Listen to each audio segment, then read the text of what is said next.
Friend, ये video आपके लिए बहुत ज्यादा इंफॉर्मेटिव होने वाली है क्योंकि आपका डाउट था कि सर मेरा एक्सपेक्टेशन से कम मार्क्स आया, क्या मुझे रीचेकिंग के लिए जाना चाहिए या फिर नहीं जाना चाहिए। ये क्लास 10th और क्लास 12 दोनों के लिए। और ये वीडियो देखने के बाद आपको पूरे यूट्यूब में कोई भी वीडियो रीचेकिंग के ऊपर सर्च करना नहीं पड़ेगा क्योंकि मैं आपको सब कुछ बताऊंगा कि आपके मार्क्स कम हो सकते हैं, आपको कब जाना चाहिए, कब रीचेकिंग के लिए अप्लाई नहीं करना चाहिए, क्या क्या आपका रूल है, क्या क्या फीस है, कब से स्टार्ट होगा, सब कुछ एक ही वीडियो में आपको कवर करूंगा।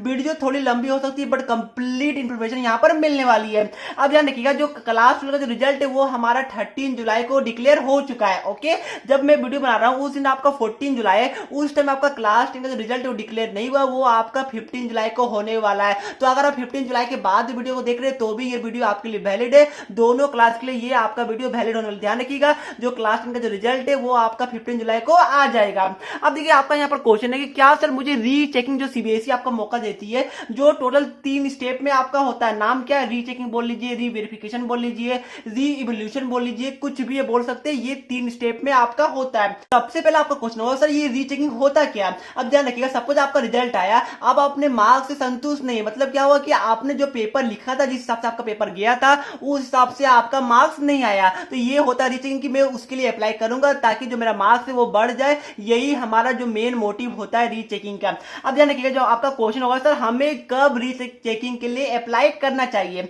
अब देखिए, सपोज कीजिए कि आपका जो मार्क्स है वो अराउंड कम से कम, ध्यान रखिएगा, कम से कम अगर जो आपके एक्सपेक्टेशन मार्क्स था, जो आपके एक्सपेक्टेड मार्क्स थे, उससे अगर 4 to 6 मार्क्स अगर आपके कम मार्क्स आए तो ही आपको रीचेकिंग के लिए अप्लाई करना चाहिए। ऐसा नहीं कि अगर आपकी जो एक्सपेक्टेशन था उससे 1 मार्क्स या फिर 2 मार्क्स या फिर 3 मार्क्स आए और आप लोग यहाँ पर रीचेकिंग के लिए अप्लाई कर दिया। फॉर एग्जाम्पल, सपोज कीजिए कि आपका यहाँ पर क्लास 12 के मैथ्स में सपोज कीजिए कि आपका मार्क्स आया यहाँ पर 92, आपको एक्सपेक्टेशन था 95, तो इस केस में आपको रीचेकिंग के लिए बिल्कुल भी अप्लाई नहीं करना चाहिए। एटलीस्ट 4 मार्क्स का डिफरेंस होना चाहिए, ये बात को ध्यान रखिएगा। एटलीस्ट 4 मार्क्स, ध्यान रखिएगा, आप 100% श्योर होना चाहिए कि जी हाँ, जो मेरा एक्सपेक्टेड मार्क्स था वो इतना था, मुझे इससे 4 से 6 मार्क्स कम से कम मिला है, तो ही उस केस में आप रीचेकिंग के लिए जाएगा। ये बात को ध्यान रखिएगा। वापस रिपीट करूंगा, 1, 2, 3 मार्क्स के लिए आपको बिल्कुल भी नहीं जाना है। अगर कम से कम 4 से 5 मार्क्स का अगर आपको लगता है कि मेरा जो एक्सपेक्टेड मार्क्स है उससे कम आया, देन आपको जाना चाहिए। अब ध्यान रखिएगा, मैं आपको अपना पर्सनल एग्जांपल देता हूं। जब मैं क्लास 10th में था तो मेरा जो एक फ्रेंड है उसका सोशल साइंस में 92 मार्क्स आया था, तो उस केस में उन्होंने अप्लाई किया और 92 से उनका जो मार्क्स है वो 98 में कन्वर्ट हो गया। मतलब क्या हुआ कि अगर आपको अपने पे भरोसा है तो जी हाँ, बिल्कुल आप जा सकते हैं, बट कम से कम 4 मार्क्स का डिफरेंस तो होना चाहिए। अब सेकंड देखिए, अगर आपका कंपार्टमेंट आ गया और कंपार्टमेंट आपका आया 1 या फिर 2 या फिर 3 या फिर 4 मार्क्स से, तो उस केस में भी आप रीचेकिंग के लिए अप्लाई कर सकते हैं। हो सकता है कि आपका 1-2 मार्क्स वो टीचर दे दे और आप पास कर दिए जाए, ये भी बहुत बार हुआ है। तो इसलिए अगर आपका 1, 2, 3, 4 मार्क्स से अगर कंपार्टमेंट आया है तो जी हाँ, उस केस में आप जा सकते। ध्यान रखिएगा, ये ऐसा मैं बिल्कुल भी गारंटी नहीं लूंगा कि आपको 100% पास कर दिया जाएगा, बट हाँ, चांसेस बहुत ज्यादा है कि 1, 2, 3, 4 मार्क्स से अगर आपको कंपार्टमेंट आया तो उस केस में आपको पास किया जा सकता है। अब थर्ड क्या है कि सबसे पहले बात है कि आपको कॉन्फिडेंट होना चाहिए। आप अपने टीचर से जाके नहीं पूछिएगा सर मुझे जाना चाहिए या फिर नहीं जाना चाहिए। आपको खुद में अपने आप में कॉन्फिडेंट होना चाहिए कि जो मेरा मार्क्स आया वो मेरा इससे ज्यादा मेरा एक्सपेक्टेशन था। मैंने मार्क्स को कैलकुलेट किया, आपको मतलब करेक्ट करने के बाद मैंने रीकैलकुलेट किया, मैंने वापस इसको अच्छी से मिलाया था, आंसर को मिलाया था, उसके बाद ही मेरा कम मार्क्स आया, तो ही आपको उस केस में रीचेकिंग के लिए जाना चाहिए। ओके, आपको समझ में आ गया होगा कि कब जाना चाहिए, जब आपका कम से कम 4 मार्क्स तक कम से कम डिफरेंस होना चाहिए। उसके बाद आपका यहाँ पर देखिए 4 मार्क्स कम से कम है, ज्यादा से ज्यादा आपका 10 हो गया, 15 हो गया, 20 हो गया, ये तो आप पे डिपेंड है, बट मैं बोल रहा हूँ कि कम से कम आपका 4 से 6 मार्क्स आपका एक्सपेक्टेशन से कम होना चाहिए। डाउटनेट पर होगा सभी मैथ्स, केमिस्ट्री, फिजिक्स और बायोलॉजी डाउट्स का सफाया। बस सिंपली क्वेश्चन की फोटो खींचो, उसे क्रॉप करो और उसे सबमिट करो, बस 3 सेकंड के अंदर आपको मिल जाएगा वीडियो सॉल्यूशन। तो ये क्लास 6 से लेकर 12 आईआईटी नीट के लिए है, तो अभी जाके डाउनलोड कीजिए डाउटनेट को, लिंक इन डिस्क्रिप्शन। अब देखिए आपका क्या नेक्स्ट क्वेश्चन है कि सर मुझे कब रीचेकिंग के लिए अप्लाई नहीं करना चाहिए।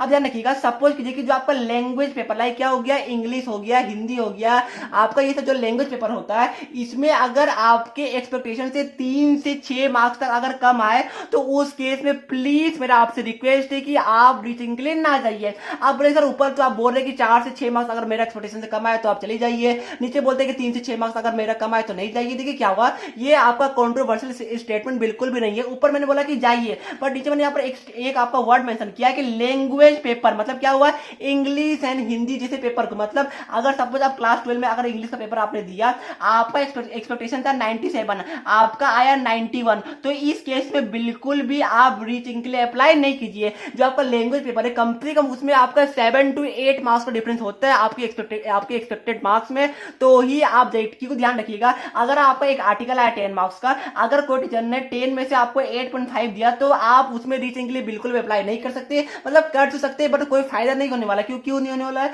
क्योंकि आप अगर 200 वर्ड का जो आर्टिकल होगा उसमें तो कुछ ना कुछ तो आपको ग्रामेटिकल मिस्टेक होगा ही होगा, ऑब्वियस सी बात है, तो उसमें आपको कोई मतलब भी नहीं बनता। मतलब क्या हुआ, लैंग्वेज पेपर में एटलीस्ट आपका 7 to 8 मार्क्स का डिफरेंस होना चाहिए, तो ही आप रीचिंग के लिए अप्लाई कीजिएगा फॉर लैंग्वेज पेपर ओनली। ध्यान रखिएगा, लाइक इंग्लिश एंड हिंदी। मतलब क्या हुआ, अगर आपका 97 एक्सपेक्टेड था, अगर आपका 91 आया तो बिल्कुल नहीं चाहिए। अगर आपका 94 एक्सपेक्टेड था, अगर आपका 81 आया, 85 आया, तो इस केस में आप रीचिंग के लिए जा सकते हैं for only English and Hindi. अब ध्यान रखिएगा नेक्स्ट क्या है कि अगर आपका यहाँ पर मतलब क्या हो, देखिए एक कभी कभी होता क्या है, आप सपोज कीजिए कि आपका इंग्लिश में 80 मान लीजिए चलिए 2 आया और आपके जो फ्रेंड उसमें सभी का यहाँ पर 95 प्लस आया। अब आपको लगता है कि सभी मेरा दोस्त का 95 प्लस आया, मेरा ही 82 क्यों आया, तो उस केस में भी आपको रीचिंग के लिए अप्लाई नहीं करना। मतलब क्या हुआ, किसी और को देख के किसी और को देखते हुए हम रीचिंग के लिए अप्लाई कर रहे हैं, ये बिल्कुल गलत है। अगर आपको भरोसा अपने आप पे कि जी हाँ मैंने अच्छा परफॉर्मेंस किया था, मुझे इससे ज्यादा मार्क्स मिलने चाहिए, तो डेफिनेटली आपको उस स्किल में जाना चाहिए। बट हाँ, अगर आप फ्रेंड से कंपेयर करने के बाद जा रहे हैं तो ये बिल्कुल गलत है। एक बात का ध्यान रखिएगा, सपोज कीजिए कि आपका जो इंग्लिश का पेपर है वो बहुत वर्ड से भी वर्ड्स कॉपी चेकिंग हुआ, पूरा स्कूल का रिजल्ट ही खराब है और आपको भरोसा था कि नहीं मेरा मार्क्स अच्छा आने वाला था, तो उस केस में आपको रीथिंक के लिए जाना चाहिए। मतलब क्या हुआ, मेरा मेन मोटिव यही है कि आप लोग कंपेयर नहीं कीजिए। अगर आपको अपना मार्क्स लग रहा है कि मेरे मतलब कि एक्सपेक्टेशन से कम आए तो definitely you should go for recheck. ये बात आपका क्लियर हो गया होगा। अब देखिए थर्ड क्या है कि सपोज कीजिए कि आपने यहाँ पर 24 मार्क्स का अटेम्प्ट किया और अगर आपको 23 या 22 मार्क्स मिल गए तो उस केस में भी आपको रीचिंग के लिए बिल्कुल भी नहीं जाना है। क्यों नहीं जाना, क्योंकि जब आपने उतना अटेम्प्ट ही किया उतना मार्क्स ही आपको मिल गया, 1-2 मार्क्स मतलब कम मिला है, तो क्या उस केस में आपको रीचिंग के लिए जाना चाहिए? जी बिल्कुल नहीं। मतलब क्या हुआ, अगर आपने 22 का अटेम्प्ट किया, 20 मार्क्स मिल गया, बिल्कुल भी आपको रीचिंग के लिए नहीं जाना, क्योंकि वो मास्टर आपको मार्क्स कहां देगा जब आपने अटेम्प्ट ही नहीं किया, तो तब तो कोई मार्क्स देने का मतलब ही नहीं बनता है। क्योंकि अगर आपने 20 मार्क्स का अटेम्प्ट किया तो आपको एग्जामिनर 25 थोड़ी दे देगा, वो तो आपको 20 ही देगा। तो यही आपका होता है। इसलिए अगर आपने कम मार्क्स का अटेम्प्ट किया है, जितना अटेम्प्ट किया उतना आ गया या फिर उसके आसपास आ गया, तो बिल्कुल भी आपको रीचिंग के लिए अप्लाई नहीं करना है। अब नेक्स्ट क्या है, देखिए कि यहाँ पर जस्ट एंटरटेनमेंट के मतलब क्या हो, सपोज कीजिए बहुत सारे स्टूडेंट ऐसे होंगे कि जो एक्सपेक्ट कर रहे होंगे सिर्फ और सिर्फ हम क्लास 12 फिजिक्स पेपर में पास हो जाए। अब जब रिजल्ट देखेंगे अरे यार उनका 50 मार्क्स आ गया और वो सोचे थे 23 आ जाए और उनका 50 मार्क्स आ गया, तो उसके में सोचते अरे जो एग्जामिनर वो कॉपी कैसे चेक किया, क्या फ्री में मार्क्स दिया, मुझे देखना है एक बार। तो उस केस में भी आपको बिल्कुल भी रीचिंग के लिए अप्लाई नहीं करना है। क्यों नहीं करना है, क्योंकि आपको वो मतलब कि आप फालतू को पैसा मनी को वेस्ट कर रहे हैं और वो आपने एंटरटेनमेंट के लिए अपने एंजॉय के लिए आप चेकिंग करवा रहे हैं, वो बिल्कुल भी सही नहीं रहेगा। मतलब क्या हुआ, अगर आपका एक्सपेक्टेशन से ज्यादा मार्क्स आ गया है तो उस केस में आपको बिल्कुल भी नहीं जाना है रीचेकिंग के लिए, ये बात का ध्यान रखिएगा। अब देखिए ये तो था कि आपको कब जाना है कब नहीं जाना, आई नो ये आपको बहुत अच्छी समझ में आया होगा। मैंने थोड़ा अच्छी समझाया ताकि वीडियो थोड़ी लंबी बनी बट आपको सभी कुछ समझ में आ जाए। अब देखिए क्या है कि इसका टोटल 3 प्रोसेस होता है, बस ध्यान रखिएगा। 2020 में सीबीएसई जो आपका रीचिंग का जो फॉर्म है वो 15 जुलाई से आपका स्टार्ट कर देगा। मतलब क्या, जब मैं वीडियो बना रहा हूं उस दिन 14 जुलाई है, हो सकता है जब आप वीडियो देख रहे होंगे उस टाइम आपका 15 जुलाई आ भी गया होगा। तो जी हाँ, 15 जुलाई से रीचेकिंग का आपका फॉर्म स्टार्ट कर दिया जाएगा, फॉर्म आपका मतलब भरना स्टार्ट कर दिया जाएगा। अब एक बार ध्यान रखिएगा कि देखिए इसमें टोटल 3 स्टेप होता है। सबसे पहले आपका स्टेप होगा री वेरिफिकेशन। इसमें क्या होगा, फॉर क्लास 10 और फॉर क्लास 12 यहाँ पर 500 रुपीज चार्ज किया जाएगा। इसमें क्या होगा, इसमें जो आपका कॉपी, इसमें आपको कॉपी को शो नहीं किया जाएगा आप पे। इसमें बस क्या होगा कि टीचर अपने आप वापस से आपकी कॉपी का रीकाउंट करेंगे, री टोटलिंग करेंगे। मतलब क्या हुआ कि वो देखेंगे कि कहीं काउंटिंग में मिस्टेक तो नहीं है, ये हमारा पहला हुआ।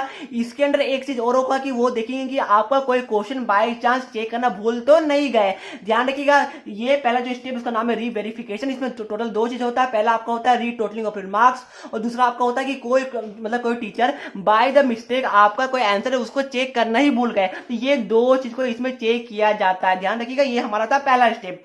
अब ये क्या होगा, जो स्टूडेंट ने पहला स्टेप के लिए अप्लाई किया होगा वही स्टूडेंट सेकेंड स्टेप के लिए अप्लाई कर पाएंगे। इसका जो नाम है वो आपका होता है photo copy of your answer sheet. ध्यान रखिएगा, ये जो सीबीएसई क्या करेगी, फॉर क्लास 10 ये आपका 500 रुपीज चार्ज करेगी, फॉर क्लास 12 ये ₹700 रुपीज आपसे चार्ज किया जाएगा। एक बात और ध्यान रखिएगा कि ये मैं लास्ट ईयर के हिसाब से बता रहा हूं, हो सकता है कि इस बार थोड़ा प्लस माइनस हो जाए, जैसे फॉर्म निकलेगा वो भी मैं आपको अपडेट कर दूंगा। आप ध्यान रखिएगा यहाँ पर इसमें होता क्या, 10th वाले के लिए ₹500 लगेगा, 12th वाले के लिए ₹700 लगेगा। अब ध्यान रखिएगा सीबीएसई आपके घर में आपको कॉपी नहीं पहुंचाएगी, मतलब क्या कि सीबीएसई आपने वेबसाइट पे आपका जो कॉपी है उसका पीडीएफ आपके जो रोल नंबर होगा, आपके यहाँ पर जो एप्लीकेशन नंबर एक दिया जाएगा उस टाइम, उसी नंबर पे अपलोड कर दिया जाएगा। वहीं से सीबीएसई की वेबसाइट पे जाके आपको चेक करना पड़ेगा पीडीएफ को। ध्यान रखिएगा, आपको हार्ड कॉपी, फोटो कॉपी, आपको हार्ड कॉपी आपके आंसर शीट की बिल्कुल ही प्रोवाइड नहीं की जाएगी। ये बात को आप लोग ध्यान में रख लीजिएगा। तो क्या होगा यहाँ पर, अगर 12 में तो ₹700 लगेगा, अगर 10 में तो आपको 500 लगेगा।